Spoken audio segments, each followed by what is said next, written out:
Dios le bendiga, bienvenido a la clase número 5 de la materia homilética.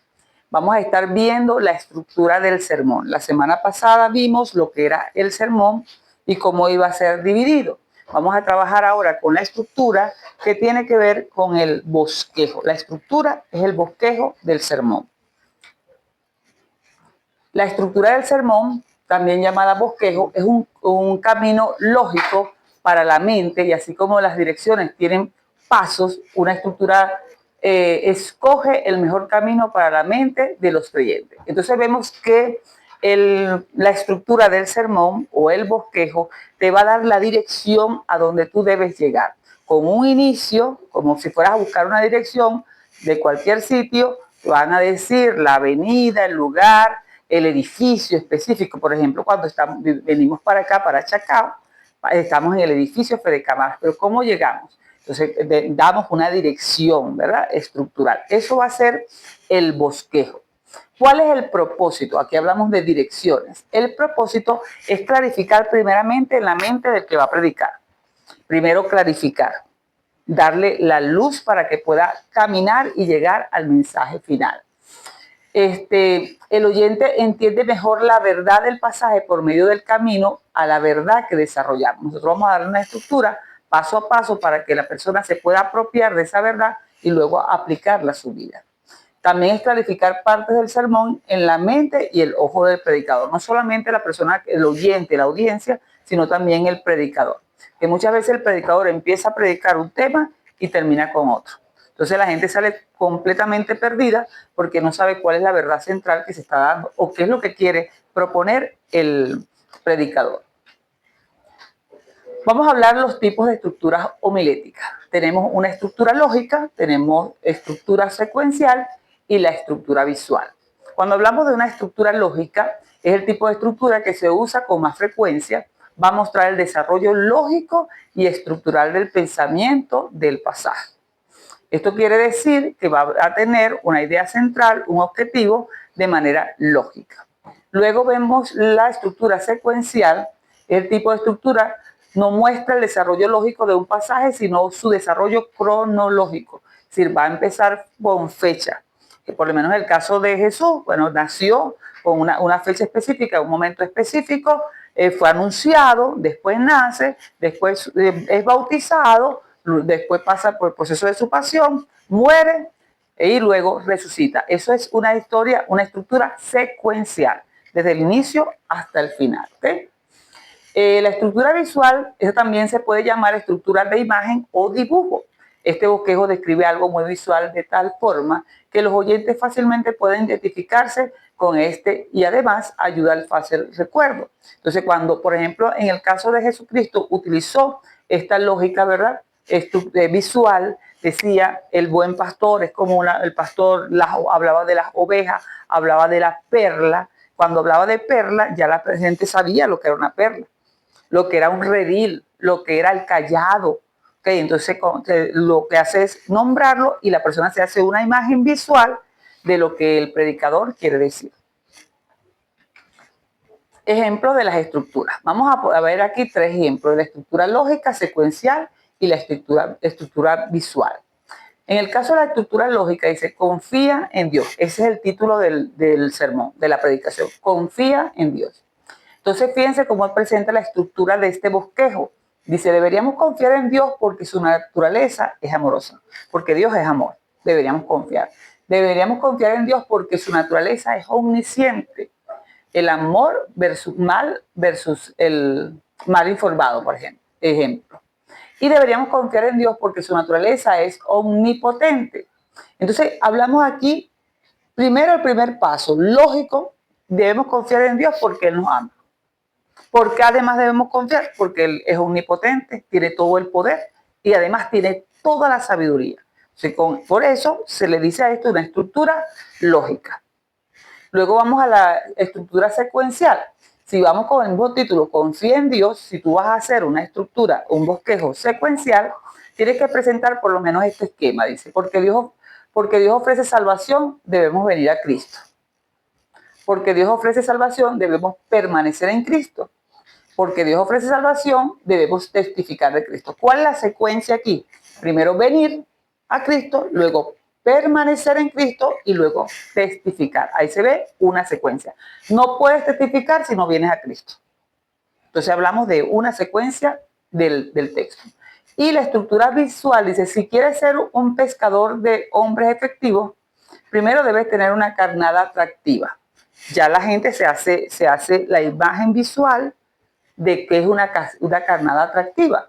Si quieres ser un pescador de hombre efectivo, debes ir a donde están los peces. Si tú puedes tener una buena carnada, pero si no la lanzas donde están los peces, es decir, los interesados, no te va a servir. Y por último, en la estructura visual, debes responder cuando el pez muerde el anzuelo. Entonces, aquí estamos hablando de un pez, de un anzuelo, entonces ya la persona se hace una visión de lo que él conoce. A mí me pasó una oportunidad que fui a hablar en un sitio en Barquisimeto, en un campo donde no había carros prácticamente, no había reloj, no había muchas cosas, no conocían el mar y me tocó hablar del pez Lítoli.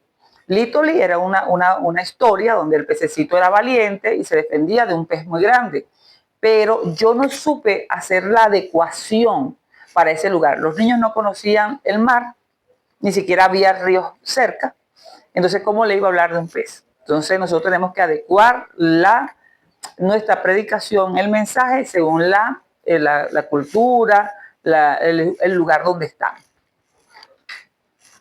Ejemplos de notas del sermón. Cuando usted va a iniciar su sermón, cuando usted va a empezar a investigar, a escribirlo, es importante que usted pueda seguir esta secuencia, tener estos subtítulos y usted llenarlo con los datos que usted va a desarrollar. En el caso del Salmo 133, del 1 al 3, dice la idea central, la comunión fraterna armónica es buena, agradable y bendecida. Eso lo vimos la semana pasada en el tema anterior. ¿Cuál es el propósito principal? ¿Qué es lo que yo quiero lograr? Consagración, que la gente, que los individuos, que los hermanos de la iglesia se consagren, que vayan constantemente a la iglesia con un corazón limpio, ¿verdad? Y con deseo de compartir, que puedan vivir en unidad. El objetivo específico, que los oyentes se comprometan a congregarse constantemente y hacer de las reuniones un espacio deseable. Entonces no puede ser un espacio de pelea. Entonces, mi objetivo es que sea un espacio deseable. ¿Cuál es la tesis? La comunión de los hijos de Dios es buena, muy deliciosa y Dios la bendice. Esa es una afirmación que yo saco del objetivo general. El título, excelencia en la comunión fraterna armónica. Entonces, fíjense ustedes, cuando yo voy a hacer la parte de la estructura, vamos a ver si esa estructura es lógica, secuencial o es visual. La comunión fraterna es buena. Ese es el primer punto que está desarrollado el texto. La comunión fraterna es muy deliciosa y la comunión fraterna es bendecida por Dios. Entonces, visual, no hay nada allí. Entonces, no, una estructura puede ser una estructura lógica o una estructura secuencial, porque primero es buena, es deliciosa y es bendecida por Dios. Entonces, podríamos decir que ahí hay una estructura de secuencia, un paso después del otro. ¿Estamos bien hasta acá? ¿Cómo vamos a hacer la introducción del sermón? En la predicación se ha dicho que nunca debemos empezar a servir la mesa de la predicación sin despertar el apetito de los oyentes. Entonces, la introducción debe buscar motivar para que la gente sienta sed, sienta hambre de ver de qué se va a hablar. ¿De qué se va a hablar? Entonces, por eso es despertar el hambre, el apetito, las ganas. Bueno, ¿qué irá a hablar hoy el pastor? ¿Qué irá a hablar hoy la pastora? Para que esto suceda, para poder despertar ese apetito de la persona que va a escuchar la predicación, debe ser generalmente una introducción breve, debe ser interesante, algo que los motive, debe conducir a la idea dominante o punto principal del mensaje, es decir, al objetivo general, y ser expresada en el bosquejo con unas pocas oraciones o frases, estando cada idea sucesiva en una línea distinta. Es decir, debería mostrarlo en el bosquejo de forma uno debajo del otro, para poder tener un orden. No debe ser larga. Tipos de introducción. Podemos hacer una introducción, empezar el servicio con un hecho actual. Nosotros tuvimos algo, por ejemplo, cuando hubo la pandemia, vamos a suponer que fue el COVID. Yo debería hablar de cuáles son los casos, por cómo nos ha protegido a Dios a nosotros sobre la pandemia. Porque a nosotros nos pasó, de mi familia no murió nadie. Murieron vecinos, amigos, pero de mi familia como tal no murió ninguno con esto. Entonces yo puedo empezar con un hecho real en la introducción, un incidente personal considerable, algo que sucedió en el transcurso de la semana, pero que tiene conexión con el objetivo y el tema. No puede ser un incidente cualquiera. Tiene que tener para que sirva de conexión con lo que van a enseñar. Debe haber una declaración de la verdad o doctrina que se va a exponer. Hoy vamos a hablar de la doctrina de la salvación. Yo voy a voy a hablar de la doctrina del Padre, la doctrina del Hijo. Debe haber primero expresarse esa verdad universal. O puedo empezar con el contexto bíblico. En aquella época, cuál era la cultura, cuál era el tiempo, intenciones del autor. La parte histórica y geográfica también la podemos incluir en la introducción. Errores para evitar en la introducción. Usted debe evitar siempre gastar mucho tiempo en la introducción. La introducción debe ser breve, no se debe llevar más de 10 minutos de toda la predicación. Pedir disculpas, por falta de preparación. Un error. No puede decir que está nervioso, perdonen, estoy nervioso, disculpen que no me puedo preparar. Es decir, eso no es el momento de hacer ese tipo de expresiones, porque además refleja inseguridad en la audiencia. Dice, bueno, ¿de qué me va a hablar este? ¿Verdad? Puede ser faltar el respeto también a la gente que está escuchando, esta audiencia que Dios nos ha puesto para que puedan ser instruidos por nosotros. Entonces debemos evitar estar, disculpa porque no preparé, disculpe porque estoy nervioso. Usted está nervioso, usted se traga sus nervios, pero usted sigue para adelante. Iniciar con algo común, debemos evitar. Mira qué predicador tengo yo aquí en esta foto tan bella. A mi esposo. Y bueno, debemos saturar de ideas en la introducción, es decir, no podemos meter todas las ideas porque vamos a dar entonces la parte del cuerpo del sermón no lo podemos decir en la introducción. Debemos tener mucho cuidado de saturar la introducción tanto que después no tenemos nada que decir en el desarrollo del bosquejo. Contar chistes o historias jocosas debemos evitar. Si usted es gracioso, hágalo. Pero si no es gracioso, no invente. No invente porque no queda bien. Muchas veces hasta fuera del lugar. Y lo que puede llevar es a que la gente se burle pues, del mensaje y no tomarlo en serio. Entonces, debemos evitar, por lo menos en la introducción, evitar de decir estos chistes o historias jocosas. Ahora vamos a la conclusión. Ya terminamos, ¿verdad? ¿Qué vamos a hacer al finalizar? Primero anunciar lo que les va a decir es la introducción. Eso es la introducción. Decírselo es el cuerpo del bosquejo. Pero la conclusión es recordarles lo que se les ha dicho y lo que ustedes quieren que las personas se lleven a su casa, a su trabajo, a su comunidad. La aplicación.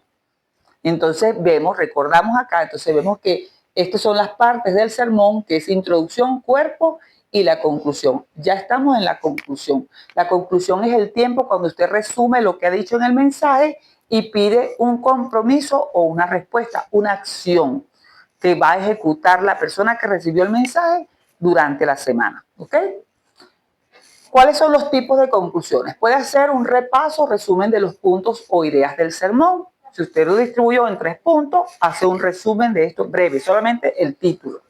Volver a la idea o el trasfondo histórico del texto, pudiéramos hablar, ustedes recuerdan que en el tiempo de Jericó, cuando se lanzaron, ¿cómo es que dieron las 7 vueltas? De poder volver a hablar de eso al final, pero recuerden que no van a hacer mucho énfasis, es simplemente ideas, recordatorios. Un llamado a la decisión con el propósito de alcanzar el corazón, la conciencia y la voluntad del oyente. Eso debería estar en las conclusiones, generalmente, porque les recuerdo que fue lo que les hablé, pero cómo ustedes lo van a aplicar a su vida. Debe haber un llamado al arrepentimiento. En cada una de las predicaciones debe haber un llamado también al arrepentimiento y a la transformación del ser humano.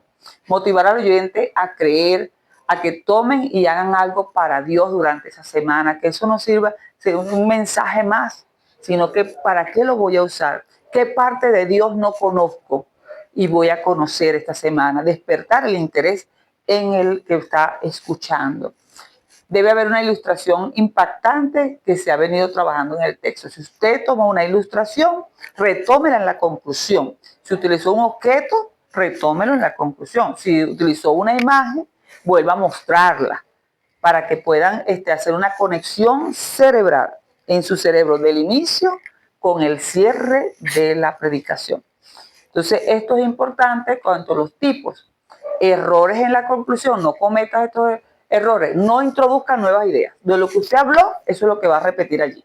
No trate de decir cosas que usted no dijo. Ay, se le olvidó decir esto. No, no, no. No introduzca nuevas ideas. Si no lo dijo, no lo dijo. Dar falsas expectativas. Le aseguro que si usted aplica estos 5 pasos, usted va a ser millonario la semana que viene. Esos son falsos expectativas. Falsas. Diezme, vamos a las, traigan las primicias, todo lo que tienen, que el Señor lo va a bendecir durante todo el año. Falsas expectativas. Tratemos de no hacerlo. Terminar sin dar conclusiones es otro error. La predicación se debe cerrar con las conclusiones. Pedir disculpas al final. Ay, se me olvidó, no traje, yo no iba a decir esto, yo preparé otra cosa. Evítelo, igual que en la introducción. Contar chistes y dejar desafíos no visibles. Es importante que los desafíos puedan ser alcanzables para una semana.